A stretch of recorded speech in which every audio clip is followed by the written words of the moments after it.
National Administration, my PS colleagues, PS Ambassador Bitok in charge of Immigration and Citizen Services, and PS Dubat in charge of the East African Community, as well as my PS colleague from the United Republic of Tanzania, the Chief of Mission, Sharon, our partners and the Excellencies ambassadors from the Federal Republic of Germany, as well as from Czech, who are representing the EU, the Honorable Gabriel Tsongoyo, who is the chair of the committee that oversights not just the State Department that I head, but the ministry as a whole, alongside other MDs within government,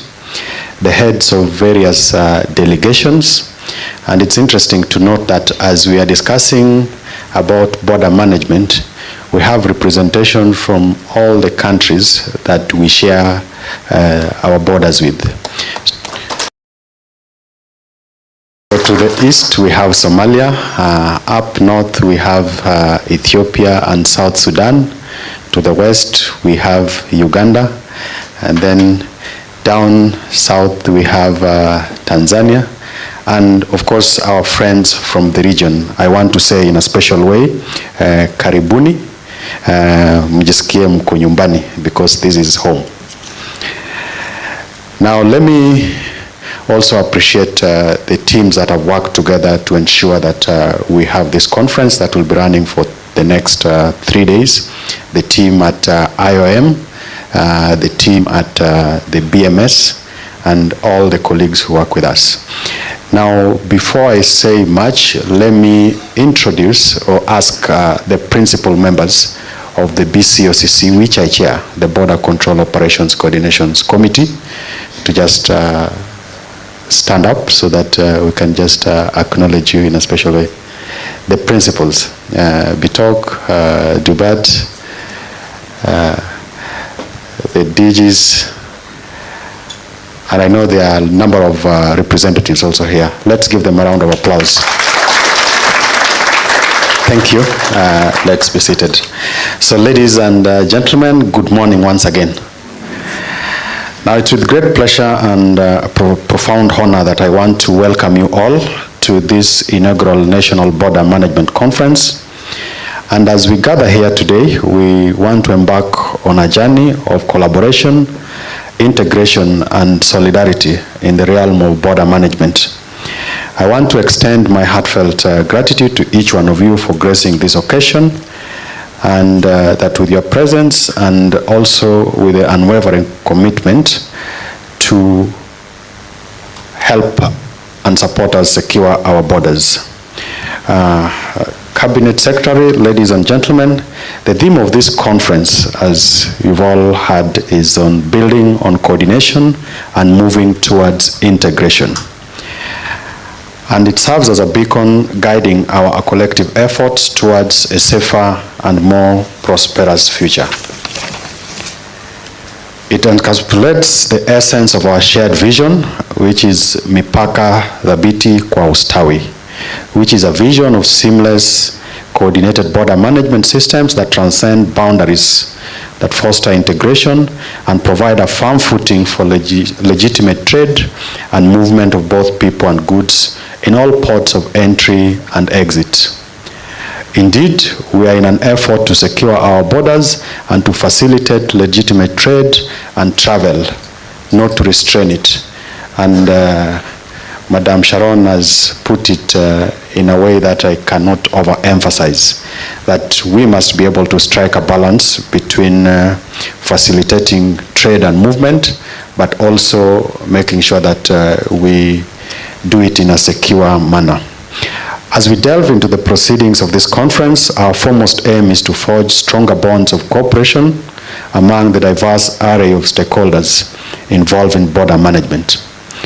From the various state departments, the State Department for Immigration, the State Department for EAC, Health, shipping and maritime to agencies including the National Police Service, the National Intelligence Service, the National Counter-Terrorism Center, the Kenya Coast Guard, Kenya Airports Authority, Kenya Ports Authority, the Kenya Maritime Authority, the Kenya Revenue Authority, Anti-Counterfeit Authority, the Kenya Bureau of Standards, and all the other relevant ministries, departments, and agencies.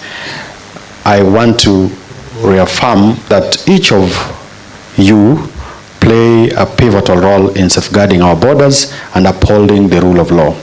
And by fostering a culture of collaboration and synergy, we can amplify our collective impact and mitigate the many challenges that confront us.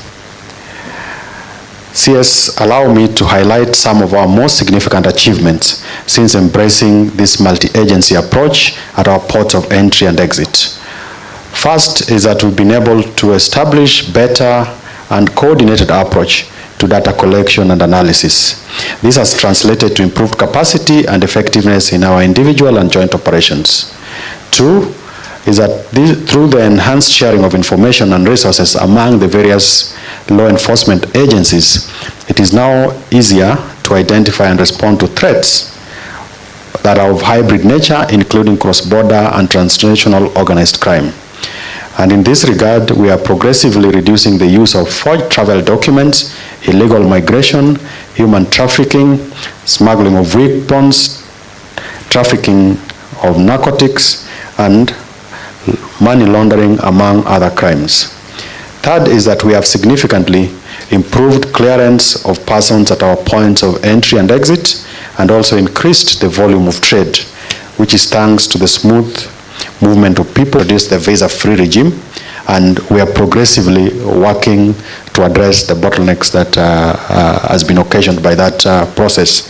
But to a larger extent, this is a major success that we are experiencing, and as a country, and of course for the landscape is constantly evolving, and we must work jointly in the establishment and implementation of a robust entry and exit system. Central to our discussions for the next 3 days, enabling as well as those hindering effective coordination amongst the. Now, Kenya has witnessed remarkable strides in border security and management through investment in advanced technology to detect threats more swiftly. Training our frontline border officers through a recently introduced curriculum, which is known as the Kenya Coordinated Border Management Program. Then regionally, integration to harmonize border control policies, and I'm happy that today our PS in charge of EAC and our colleague from Tanzania in charge of trade are all here, and they're progressively engaging within that framework to ensure that the EAC actually works for the good of all its citizens. Now, we cannot, of course, afford to be comfortable as transnational crime, terrorism, and other illicit activities do not know borders and boundaries, and they thrive on the absence of cooperation, exploiting the vulnerabilities to perceive our points of entry and exit security lens. Let us therefore seize this conference to exchange ideas, innovation, and a shared sense of purpose. We can overcome this challenge. I want to express my sincere appreciation and gratitude to our partners, starting with the IOM. Based on what we've been able to do together with the Border Management Secretariat, and it dates back to years before some of us took the offices that we currently are in, and we are looking forward to even better coordination and cooperation and sharing best practices. So yes, just to mention that Kenya has become a case study in border management, and we've had delegations from across the world coming to see what we've been able to do. Let me also extend my heartfelt gratitude to you, the CS, for the leadership and also always offering guidance whenever we need to make decisions, and the support that you continue to give us as the PSS who work under you to discharge our responsibilities. Now, to the participants, your presence here today is a testament to our shared dedication to upholding the principles of security, stability, and prosperity. With those many remarks, I want to again welcome all of you to this conference, and looking forward to very good deliberations in the next 3 days. Thank you. Now, before I take back my seat, let me have the privilege to introduce to you my Cabinet Secretary, the Honorable Professor Kindiki, who is the CS in charge of the Ministry of Interior and National Administration. The CS Kindiki is an advocate of the High Court and an international criminal court, the ICC, and he obtained his LLB from Moi University and then proceeded to the Kenya School of Law. He has a master's in international human rights, law and democracy, and a PhD in international law, both from the University of Pretoria, South Africa. Earlier on, the CS was a lecturer of law, and then he also served as a senior lecturer at the University of Nairobi, rising to the level of the dean of the law school. And I think it's probably a record that hasn't been broken, having been one of the youngest to hold that position. He also served as the Secretary of the National Cohesion and Integration under the former President Mwai. Senate Majority Leader between 2013 and of the Senate between 2017 and 2020. He is a distinguished scholar, NHCR and UNDP, who are very important partners to us. And is a member of Academic Council, International Association on the Study of Forced Migration. So I think we need to give him a panel to chair.